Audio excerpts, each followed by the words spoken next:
Hello বন্ধুরা, আমি আবার চলে আসছি একটা নতুন ভিডিও নিয়ে। তো এখানে দেখছো আপনারা লাউর পাতা আর মুসুরি ডাল দিয়ে একটা রেসিপি, মানে আমি আজকে একটা শাক বানাবো। তো এই দেখো আমি লাউ পাতা কেটে নিয়েছি আর এইখানটায় কড়াইটা বসিয়ে দিয়েছি। কড়াইয়ের মধ্যে সামান্য একটু তেলও দিয়ে দিয়েছি আর এখন লাউ পাতাটা আমি ছেড়ে দিয়েছি।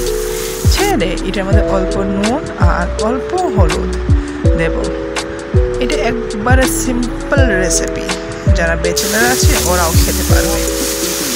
তো এইখানে আমি একটু নুন দিয়ে একটু নাড়াচাড়া করে নিয়েছি আর ঠিক এইভাবে যখন হয়ে যাবে তখন অল্প একটু জল দিয়ে এইটার ভিতরে এই জলটার মধ্যে একটু মুসুরি ডালটা ঢেলে দেবে।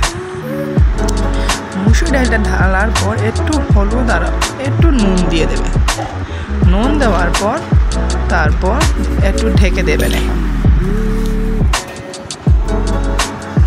ঢেকে দেওয়ার পর দেখবেন যখন এইটা মানে এইরকম হয়ে গেছে তখন মনে করবেন ডালটা পুরোপুরি সিদ্ধ হয়ে গেছে।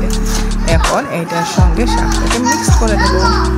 মিক্সড করার পর আবার অল্প ঢেকে দিয়ে দেবো। এটা ঢাকার পর যখন দেখবেন এইভাবে হয়ে গেছে তারপরে মনে করবেন একটু নাড়াচাড়া দিয়ে পরে নামিয়ে দেবেন।